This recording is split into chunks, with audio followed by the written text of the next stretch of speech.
If you want a different kind of film study, definitely check out my movie channel. We're having a lot of fun on there. I just made a video talking about ticking clocks in writing, how that can really add suspense to a scene. And it also explains why some movie scenes were boring because it didn't have that thing. So definitely check that out, or some movie reviews on there, or just, hey, go over and say hi. Either way, don't worry, I don't spoil anything unless I tell you beforehand I'm going to spoil something. So definitely check that out. Anyways, back to your regularly scheduled video. Let's talk about the playoff hopeful Carolina Panthers. Who thought we'd be saying that in the middle of December? But you know what? We are, because the Panthers are, they control their own destiny, in fact. If they go 4-0, they will be in the postseason, and they might not even have to go 4-0. I think 3-1 would get in, assuming that one loss isn't against the Buccaneers, who they play in a couple of weeks. It's possible, and a big part of what they've done well has been their defense. So let's talk about how their defense was able to shut down the Seattle Seahawks for the most part. Some issues as well, which we will get into also in this video, and then kind of say what are the chances that this Panthers team actually has a shot at making the playoffs this year, or is it just, kind of a fun story for the fans to keep hope alive, but not really a realistic chance of happening? Let's get into all of it. We'll start off with this play. The way it works, zone coverage concept, and you see the route that could potentially get open for Seattle. What you're going to do is you're going to have, actually Geno Smith is going to eventually roll out towards his left. You're going to run a play, sort of, it's almost like you're ready to run a play action, but you're not actually going to do that. It's just a pure rollout, and watch what happens. Smith takes the snap. Smith does roll out towards his left, and you see right here that, you have a receiver who's open. So, okay, if Geno Smith makes this throw now, it's a good throw and you get a completion, right? That's what you're thinking, which, hey, every defense has its holes. You can scheme guys open, but here's where just a great defensive play is going to, happen. Look at that Carolina player right there. That is J.C. Horn, who is, a great player for the Panthers, was a 8th overall pick a couple years ago, has been very good. And you see him right here. He's moved a little bit further in, but, because that's the guy he was supposed to cover. But he kind of looks at this and realizes, wait a second,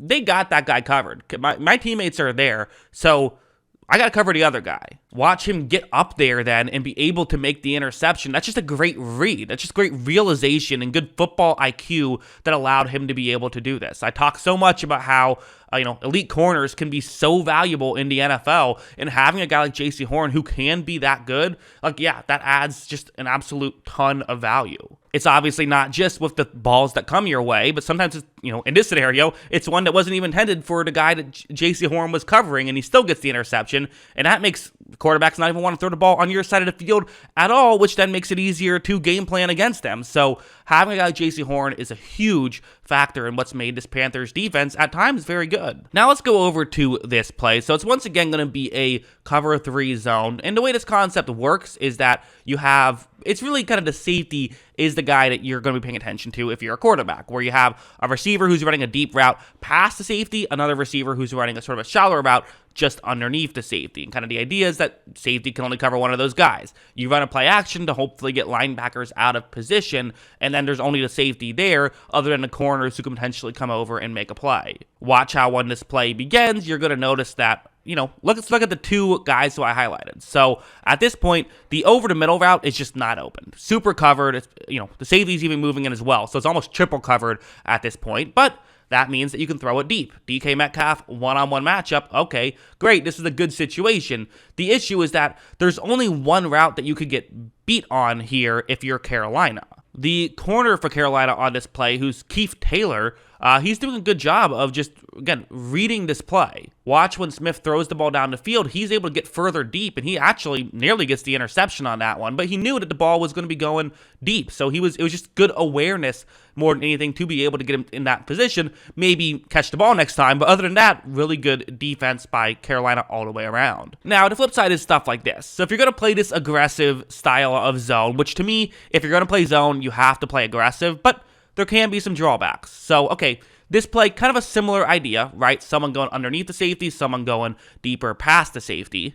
Watch as this play begins, you're going to see that Geno Smith looks down the field and right here, definitely Carolina paying attention to that over-the-middle route, making decisions quickly. The safety you would have liked to see stay further deep. A lot of times safeties are just taught to stay deep and just do that. Seems like not for Carolina. Seems like they will take risk and jump over the middle, and it results in some very good plays at times, but also results in some situations like this where you have someone who is wide open. Smith makes this throw down the field, and they are able to get a big chunk play, and it feels like that's why every now and then you watch the Panthers, and it just feels like, you know, an offense is able to just get a huge chunk play so easily, but then other times it feels like no one's getting open at all. It's because of that kind of aggressive style, and listen, they're 11th in EPA per play defensively, so they're working out well. What they're doing, the end result is good, so you're cool with that, but definitely there is a little bit of a boom or bust philosophy with the Carolina Panthers. And now let's head over here, because what's better than a defense full of players who are making plays? A defense full of players who are making plays and is well coached. And that's what happens here, as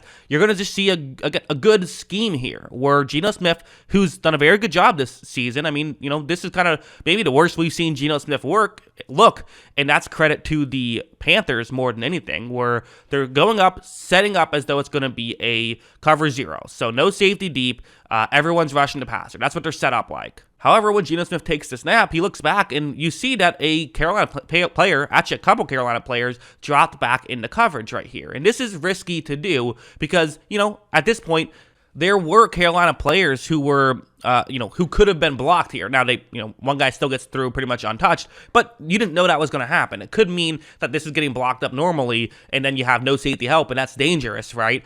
But the advantage in doing it is you can fool a quarterback. Geno Smith, I think he just doesn't realize that a linebacker dropped back into coverage right here, which is, obviously a great situation. Now, what's weird about this play, I have to, kind of explain what exactly happens here, is I think Geno Smith is expecting his receiver to kind of come back basically and just stop at this point, because there is room over there if there is no linebacker back in the coverage. But since the fact that is not the case, the receiver is going to keep going further down the field and try to get open that way. That's what I believe happens here. And so when Smith throws it back across, it might have just been he got hit and made a bad throw. I don't know. But to me, I think that's what happens here. And that results in CJ Henderson actually being the guy who gets the interception. So, hey, good stuff from CJ Henderson. That's not something that we hear too often. Obviously, CJ Henderson was the hyped-up guy out of Florida, who I thought was really going to be successful.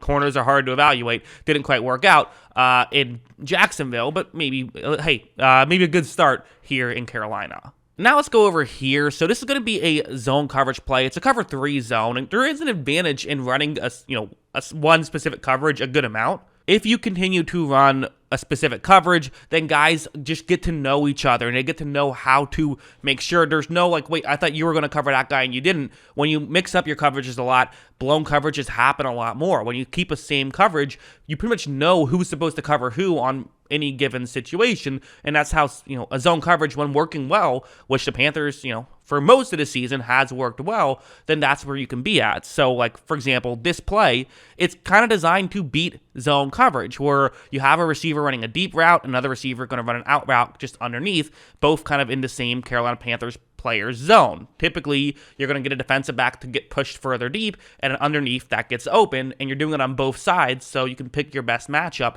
if you're Geno Smith. However, right when this play begins, you're going to notice that this doesn't really get open at all. I mean, maybe the route on the flat towards the bottom of the screen, but I don't know, that's a tough angle, and if you don't get enough mustard on it, then it's going to be intercepted for a touchdown, so I'm not sure I'd be rushing to make that throw, and when that's your best option, it's a pretty good situation here for Carolina. Geno Smith tries to figure something out. He runs around for a bit, but just nothing's getting open. He ends up getting sacked. So the Panthers doing this stuff and doing it relatively consistently is how they were able to shut down the Seahawks. Will it be enough to get into the playoffs? I don't know. I still just don't trust this offense at all. I know Darnold's looked okay since coming back, but still, I don't know how much confidence I can really have in Sam Darnold right now. So I still think that this is the Panthers team that you need a quarterback, and you really need more than just a quarterback on offense. You need several pieces on offense, but I don't hate this team, and I really do like their defense and think that they're going places. I think this is probably not this year, but hey, it's possible. I mean, there's no good team in that division, but I think probably the ceiling for this team really realistically is get to the playoffs and be one and done. But hey, I've been wrong before. What do you guys think? Let me know in the comments below. Always love hearing from you. And of course, as always, thanks for watching.